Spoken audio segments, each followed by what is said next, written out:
Have you looked at your plate? Not just the food that's staring back at you, but also at the journey that it's taken to get to your plate? Have you wondered how much blood, sweat, and tears, literally and figuratively, have gone into creating that plate? I started to wonder about these things about a year ago. I clearly remember the day. I was chewing a piece of chicken when the scene of a CAFO from a documentary from my AP Environmental Science class hit me like a punch to the stomach. It dawned on me that I was eating a corpse, the body of a creature that was brought into this world only to be fattened up and then killed. This creature lost his life to be one of the 87,000 plus meals I'll have in my lifetime. The taste in my mouth turned sour and I couldn't make myself swallow. Ever since that day, I've been vegetarian. Now listen, omnivores and carnivores, I don't wish to offend or criticize you for your plates. I'd like to share the story behind my plate. And who knows, maybe you'll change the story behind yours too. Let's target the elephant in the room. Protein. Many people can't imagine a plate without a piece of meat being the center upon which it is built. As an Indian coming from a culture of vegetarianism and Hinduism, I've been fortunate to grow up with a delicious and predominantly lacto-vegetarian cuisine. Even before strictly making the decision to be vegetarian, I rarely ate chicken at home and never felt the need to have meat as the center of my meals. Becoming vegetarian was an effortless switch for me.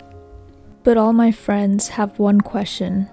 What about protein? Let's start with some background. What does it mean to be vegan? What does it mean to be vegetarian? It's all based on the level of animal products being consumed. Veganism is the most distanced from animals. It's solely plant-based and there's no animal products in the diet, not even honey.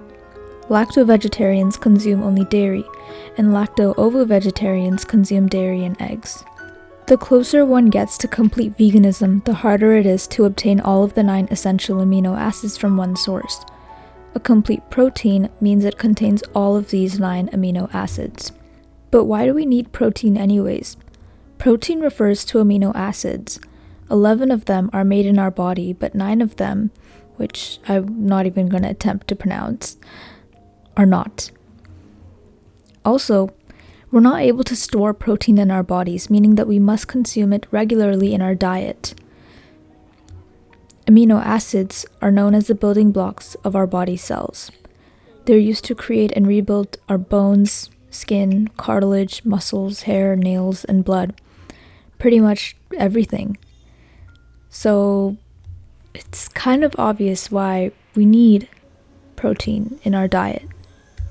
Generally, food sourced from animals tends to be higher quality protein sources, which sparks the common belief that omnivores get sufficient protein, while vegetarians don't.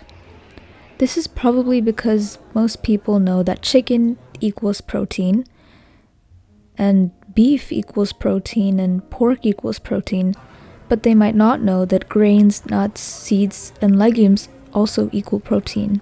Meat is considered to be the highest quality of protein because it tends to be the most protein-dense food, and is a complete protein source, meaning it contains all of the 9 essential amino acids. However, non-meat animal products like dairy and eggs come in second place. They are complete protein sources as well, and are indirectly sourced from animals. Plant-based protein gets a little tricky because plant protein sources like nuts, seeds, grains, and legumes do not always contain all of the 9 essential amino acids from one source. The key to meeting all of your amino acid requirements when basing your protein on plants is to eat a varied diet so you have an income of all of them from somewhere.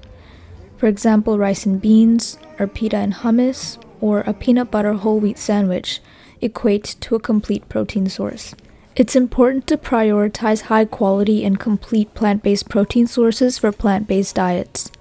Some of these include soy products like tofu, tempeh, and edamame, and quinoa, buckwheat, amaranth, spirulina, hemp seeds, chia seeds, and nutritional yeast.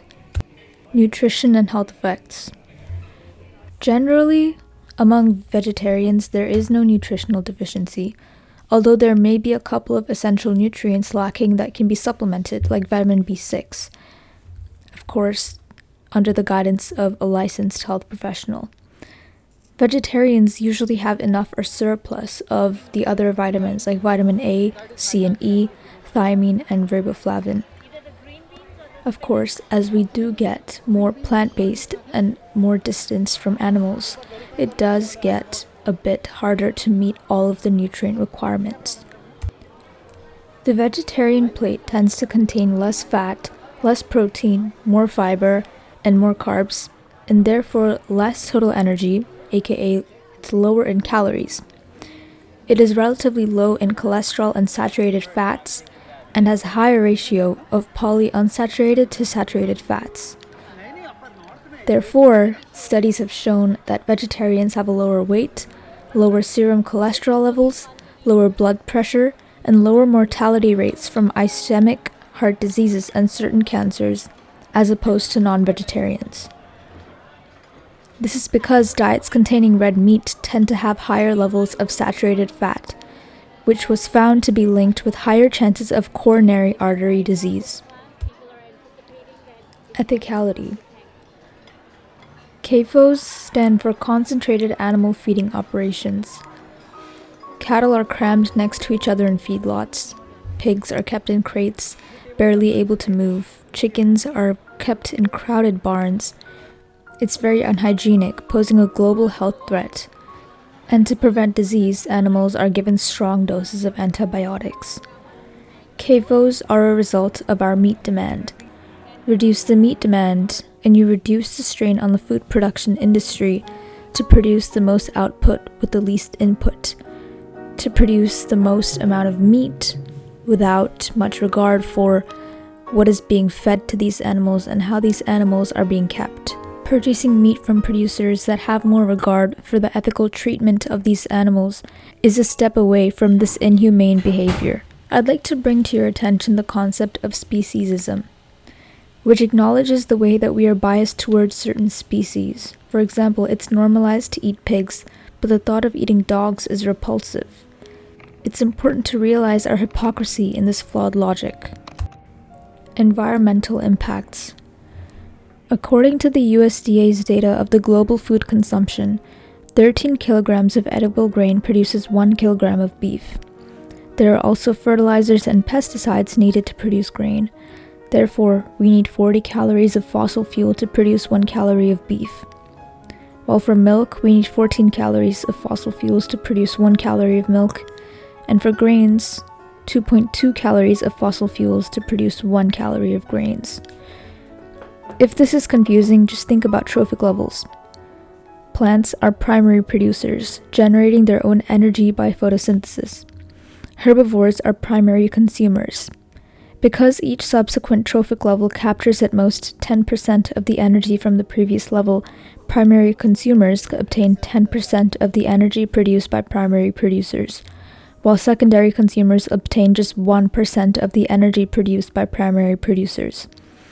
This means that a lot more energy is required to feed a carnivore than a herbivore. In terms of the food production industry, this means we need to put more crops, labor, water, fertilizer, pesticides, and money into producing a piece of meat than it would take to produce a vegetable of the same mass. So what does this mean in terms of environmental impacts? Agriculture consumes natural products, which results in environmental degradation. Certain food products have a larger carbon footprint than others. A kilogram of beef produces around 30 kilograms of carbon dioxide, while cheese produces around 7, pork around 5, chicken, fish, and eggs around 4, milk around 1, and nuts, legumes, cereals, fruits, and vegetables less than 1. Generally, the more plant-based a diet is, the less greenhouse gas it emits and the less land it uses. Our choices affect the food production industry, and the food production industry affects the environment. Now I expect that you can expect me to proceed to forbid you from consuming another animal product in your life. The thing is, I love milk. Despite the knowledge that milk is meant for the children of cows and not really meant for humans, I still love milk, and chili paneer is my favorite food ever. I can't imagine giving it up. So how can I expect you to? As humans and omnivores, we have the freedom and privilege to eat anything we want. But with great power comes great responsibility. Educating ourselves about the impacts of our eating behaviors is important and relevant to us all amidst climate change and skyrocketing food prices. We might not completely switch to veganism, but we can reduce the amount of animal products in our diet and increase the amount of plants we eat. For example, now that you know that beef has a large carbon footprint relative to other meats, you might be more inclined to prefer chicken, fish, eggs, or tofu instead. And the health benefits are a nice bonus as well. Considering that you've made it to the end of this film, and now you know the numerous benefits of eating plant-based, you might be inclined to try out a vegan or vegetarian restaurant near you. Or might I suggest something other than butter chicken at the Indian restaurant?